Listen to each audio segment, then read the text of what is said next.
tardes a todos. Mi nombre es Verónica Alejandra Cruz Casas y el día de hoy quiero hablarles de vampiros.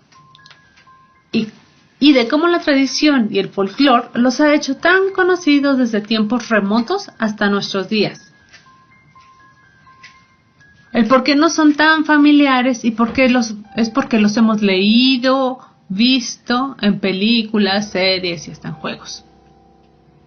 Permítanme contarles que yo soy ingeniera geóloga, pero los vampiros siempre me han llamado la atención y es por ello que en 2018 tomé un diplomado impartido por la UNAM llamado El vampiro en la literatura, impartido por la especialista Macarena Muñoz Ramos.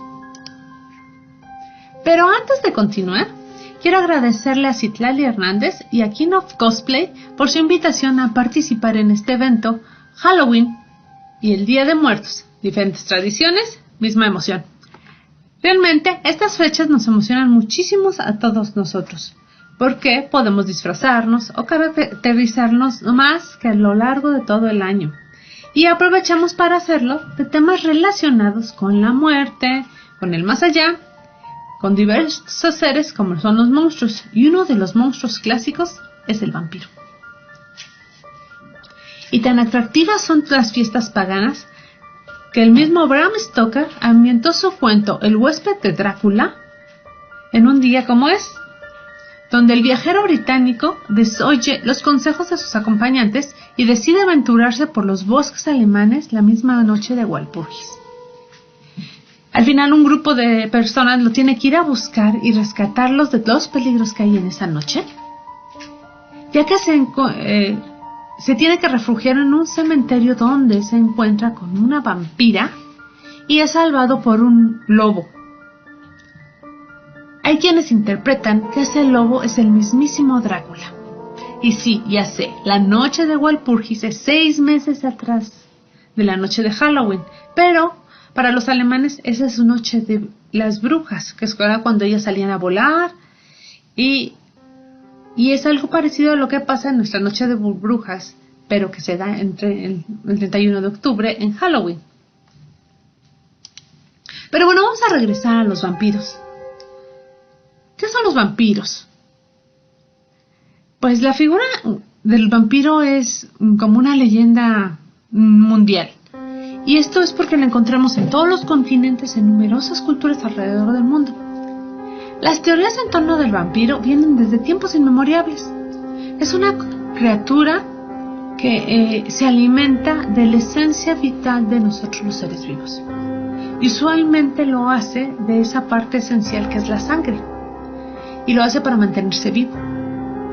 En algunas culturas orientales y en las americanas aborígenes existe la superstición de que es una deidad demoníaca o un dios menor que forma parte del panteón siniestro de su mitología. Pero los monstruos chupasangres, como los conocemos hoy en día, aparecen primera vez en el folclore eslavo.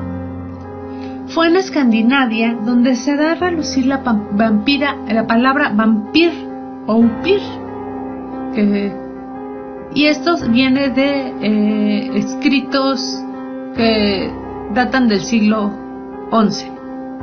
Hay leyendas sobre vampiros y el pánico que el pueblo le tiene de pensar de que existen estos seres que pueden venir a chuparte la sangre. Y a pesar de que la iglesia intentó erradicar todas esas creencias paganas, pues las historias estaban muy enraizadas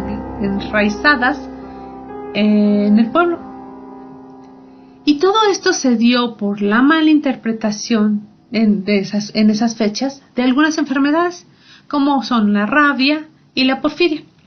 La porfiria tiene algunas características que coinciden con el vampiro. Las porfirinas de la sangre se acumulan en el esmalte dental y ocasionan que se tenga una tonalidad rojiza, que hace pensar que están cubiertos de sangre, y en algunos casos los labios y las encías se retraen y entonces nos dan la sensación de que los dientes son más grandes, especialmente los colmillos se ven más alargados.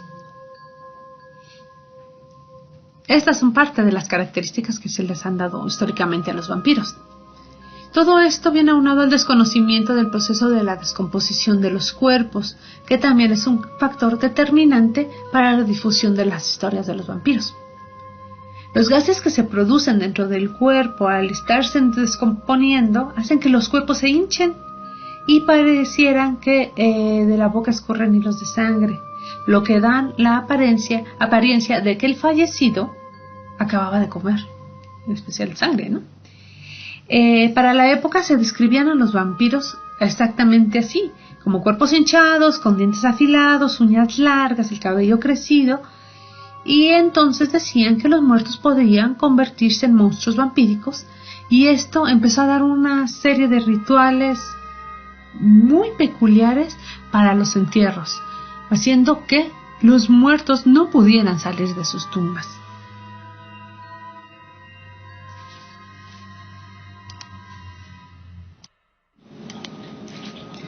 Pero ¿por qué le tememos a los vampiros?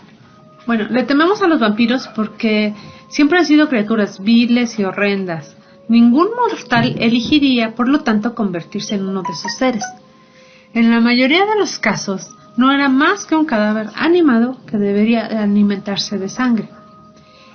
Otro de nuestros temores es debido a que los seres humanos nos encontramos en la cima de la cadena alimenticia, lo que significa que no tenemos depredadores naturales, pero en el caso de los vampiros, al alimentarse de la sangre humana, pues ellos pasan a ser nuestro depredador, y es a quien tenemos miedo por ello.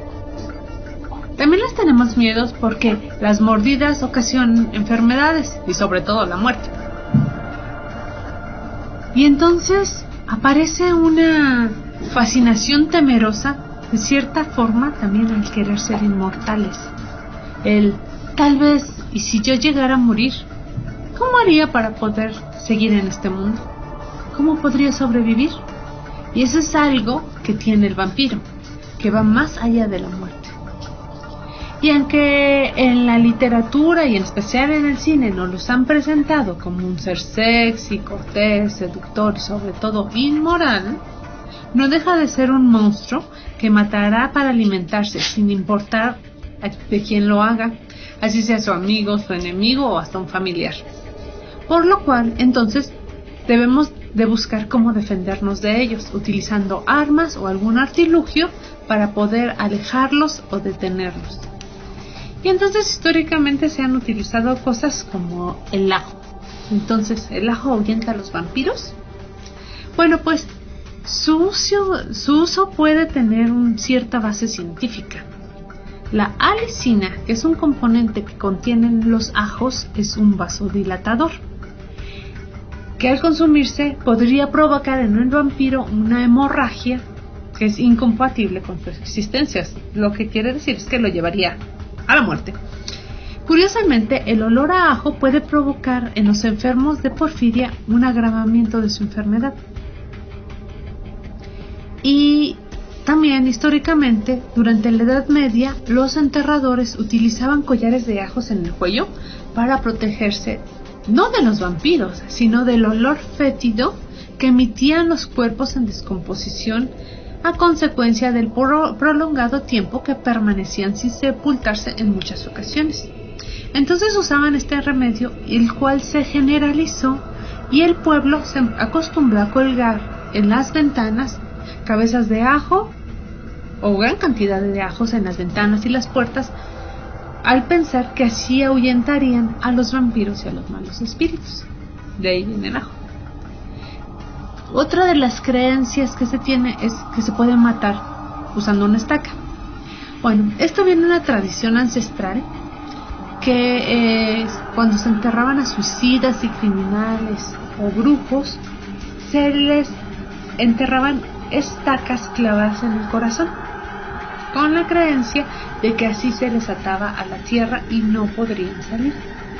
Esto se extrapoló a los vampiros y no es una estaca como muchas veces nos lo muestran en las películas, un palito así de madera.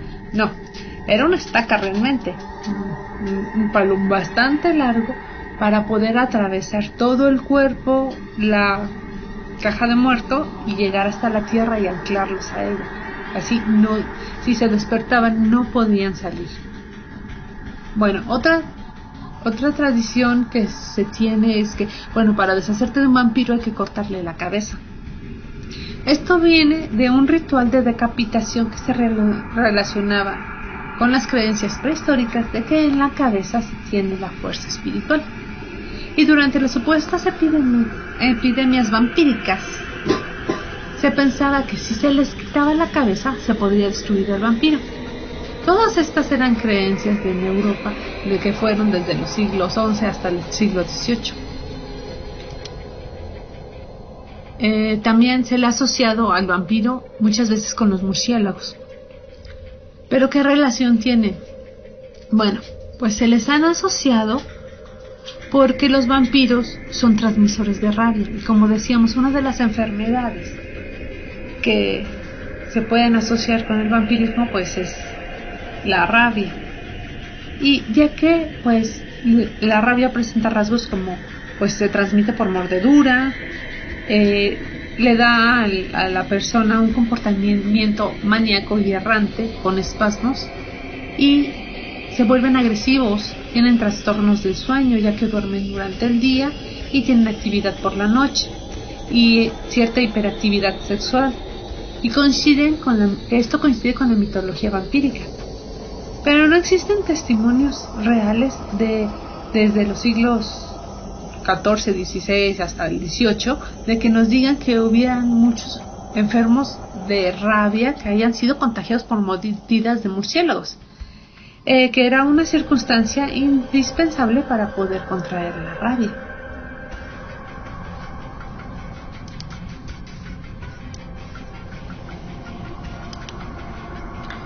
Bueno, ahora le vamos a dar un pequeño giro a esta plática y vamos a pasar ya no de la parte del folclore ni en la realidad científica, vamos a hablar de la ficción, en donde los vampiros cobran vida a partir de la imaginación de un autor. Vamos a tocar el tema de la literatura de vampiros que no debemos de dejar de leer. Pero realmente ese es un tema tan amplio y se ha tratado tanto que sigue dando hoy en día mucho de qué escribir. Así que solamente les voy a hacer algunas recomendaciones de unos cuantos títulos de lo mucho que se ha escrito. Y vamos a empezar un poco cronológicamente desde 1797 con La novia de Corinto, que fue escrita por J.W. von Goethe. Este es un poema donde Goethe trata sobre el tema de la muerte, sobre lo sobrenatural y el vampirismo. Esta historia está situada en los inicios del cristianismo en Grecia. Entonces se imaginarán, es un poco viejo. Y vamos a pasar ahora a 1816, cuando John William Polidori escribe El vampiro. Esta es una historia que cambia por completo la forma de ver el vampiro. John Polidori era el médico de Lord Byron, si se acuerdan de los poemas. Okay. Él crea ahora una nueva imagen para el vampiro, lo que ahora es la imagen icónica del vampiro, ya que transforma el personaje monstruoso del folclore, lo vuelve le da una personalidad aristocrática, amoral, maligno, pero asediado por las mujeres.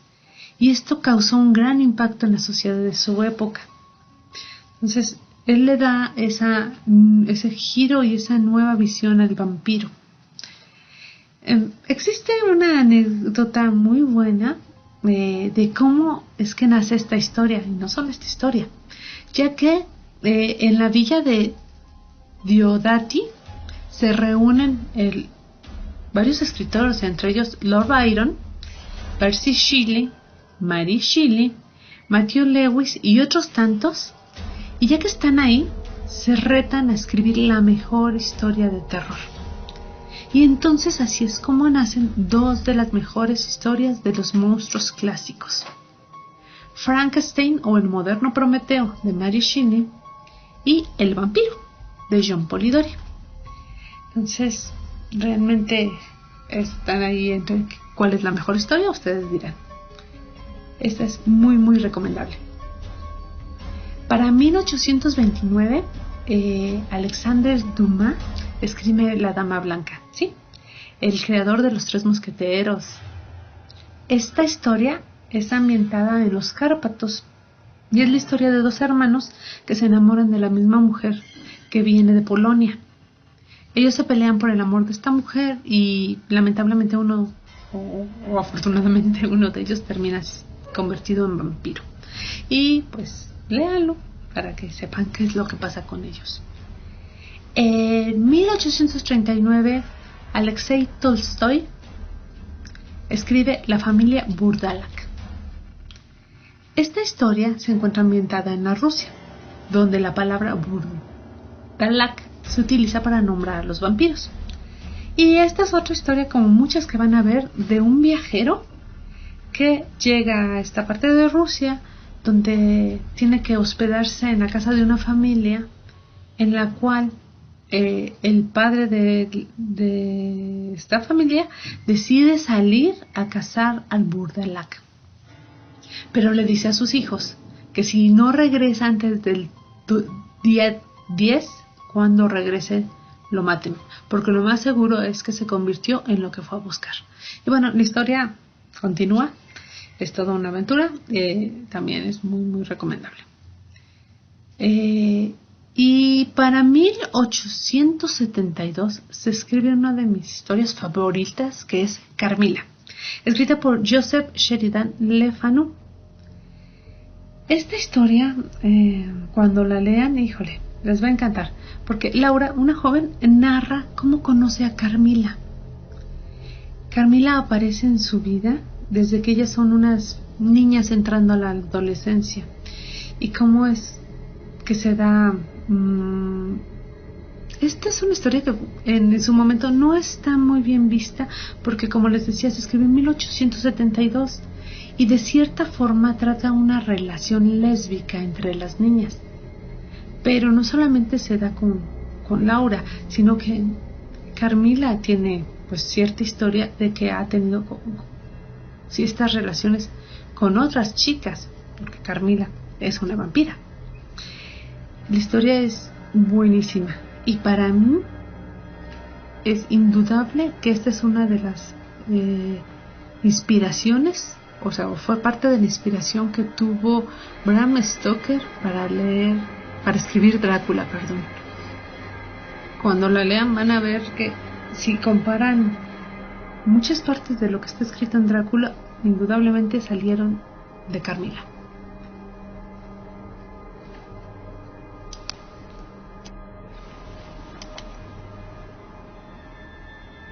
El parásito de Sir Arthur Conan Doyle, de 1894, en donde se presenta un caso de vampirismo energético, poderes sobrenaturales y espiritismo. Para 1990 está La tumba de Sara, de F.G. Loring, donde nos relatan la historia de un restaurador de tumbas que al mover las tumbas que estaban al lado de una iglesia liberan a una vampira, la condesa Sara. Y bueno, no puede faltar la famosísima novela de Drácula de Bram Stoker, que se editó por primera vez en 1897. Esta es la historia que todos conocemos y se escribió de forma epistolar, es decir, en forma de cartas que los personajes van escribiendo junto con telegramas y noticias de los diarios. Este libro tiene la particularidad, desde que se editó por primera vez, no se ha dejado de editarse hasta la fecha. Con este se popularizó la imagen del vampiro transilvano que va y viaja a Europa, convirtiendo a Drácula en el vampiro más famoso de la historia. Y con su contraparte, el Dr. Van Helsing, quien llega a curar a Lucy, quien ha sido atacada por dicho vampiro. Bueno, con eso se cierra el siglo XIX, y en el siglo XX se tienen autores como Richard Matheson con su novela Soy Leyenda de 1954, que a lo mejor muchos asocian con la película, que pareciera no ser de vampiros, pero la novela es de vampiros, con Stephen King escribió El misterio de Salem Slot en 1975 y la saga de novelas de vampiros de Anne Rice, que inicia en 1976 con Entrevista con el vampiro, seguida del Este del vampiro de 1985, La reina de los condenados de 1988, y a esta saga llamada Crónicas vampiras le siguen 10 novelas más. Y además hay otras 2 novelas de una serie que se llama Las nuevas historias de vampiros. Anne Rice tiene muchas otras novelas, pero estas solamente son las de vampiros. Y bueno, no podemos dejar de lado las novelas de nuestro paisano Guillermo del Toro, con su trilogía Nocturna de 2009, Obscura del 2010 y Eterna de 2011.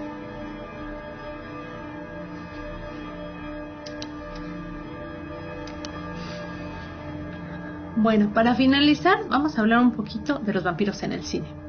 Hay muchísimas películas que hablan sobre vampiros, pero solamente voy a listar unas 10 que son como que las más sobresalientes para mí. Ok, vamos a empezar por Nosferatu. Nosferatu es una película que la versión original, que es alemana, es de 1922. Pero en 1979 se hizo un remake. Esta es una historia que cuenta de cierta forma Drácula, pero le trataron de cambiar un poco para no pagar los derechos sobre la obra. Ok. Tenemos Los muchachos perdidos de 1987, donde un grupo de jóvenes pandilleros son vampiros y se dice que estaba inspirado, por lo cual se llaman Los muchachos perdidos, estaba inspirado en Peter Pan. Y bueno, pues estos chicos asedian un pueblo. Al final de la película hay una parte muy simpática donde nunca le quieren decir al abuelo que en el pueblo hay vampiros y él, para finalizar, dice: lo que nunca me ha gustado de este pueblo es que hay tantos vampiros, ¿no? O sea, él siempre lo supo. Está El Ansia, 1987, es una historia de vampiros que se desarrolla en Manhattan. En este caso, aunque ellos se alimentan de sangre, sí llegan a envejecer. Otra película interesante es La danza de los vampiros, de Roman Polanski. Es una película de 1967 y es una película un tanto cómica, haciendo una parodia de las famosas películas de la casa Hammer. Para 1993 tenemos a Cronos, la ópera prima de Guillermo del Toro. Esta es una muy buena película mexicana de vampiros. Es un vampiro un tanto cuanto diferente, pero al final Guillermo del Toro nos demuestra que el vampiro no es realmente el monstruo, que el monstruo termina siendo un ser humano que da lo que sea por conseguir la sangre del vampiro para poder seguir viviendo. De 1987 tenemos Near Dark, o Cuando cae la oscuridad. Esta igual es un grupo de vampiros que parecen ser más un grupo de vaqueros urbanos, y en esta película tocan el tema de cómo revertir el efecto del vampirismo. Eso es interesante. Para 2014 sale una película que se llama Lo que hacemos en las sombras, que es como una especie de documental un tanto cómico que se desarrolla en Nueva Zelanda, pero los vampiros no dejan de ser estos vampiros góticos que tratan de sobrevivir pues en el siglo XXI. Tiene un humor, bueno, que a mí me agrada mucho. Esta película se me hace muy buena. Para 2008 hay una película que se llama Deja entrar al indicado, o Déjame entrar, que es de origen sueco, cuyos protagonistas son un par de niños. Y dentro como de su inocencia, un niño se hace amigo de una vampira, ¿no? La película es muy buena, la historia es muy buena, también está basada en un libro, precisamente. Y bueno, también tiene un remake estadounidense. Pero vean la sueca, es buena. Otra muy buena película es Entrevista con el vampiro de 1994, basada en la novela de Anne Rice. Estos son los clásicos vampiros góticos, pero son vampiros que viven en el Nuevo Mundo, en Estados Unidos, y que tratan de buscar pues su origen y tienen que ir hasta el Viejo Mundo para encontrarlo. Digamos que esta es casi una de las mejores películas de vampiros basadas en un libro, pero pues lo que no deja de ser pues como que lo más sobresaliente del cine de vampiros pues es basada en lo que le han llegado a llamar la mejor novela de vampiros, que es Drácula. Entonces Drácula ha sido llevado muchas veces al cine, pero hay algunas adaptaciones que han sobresalido. Hay una de 1921 donde el vampiro es Bela Lugosi, y Bela Lugosi se gana el papel de vampiro, y por mucho tiempo tratan de imitarlo, porque como él es húngaro, él no sabía hablar bien inglés y siempre se le quedó ese acento de Europa del Este, ¿no? Entonces de ahí tratan de seguir el estilo de que los vampiros siempre tengan ese acento, ¿no? Para 1950 Drácula ahora es encarnado por Christopher Lee, y él, aparte de ser muy elegante, nunca se quita la capa. Él es el vampiro con capa y lo van a ver así por siempre.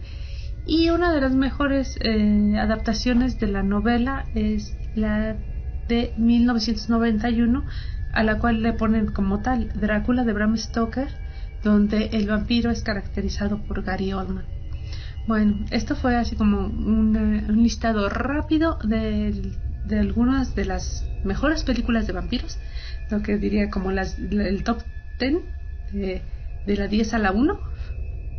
Y pues yo sé que el tema de vampiros da para hablar de mucho más, porque como yo les decía, además están las series, pues hay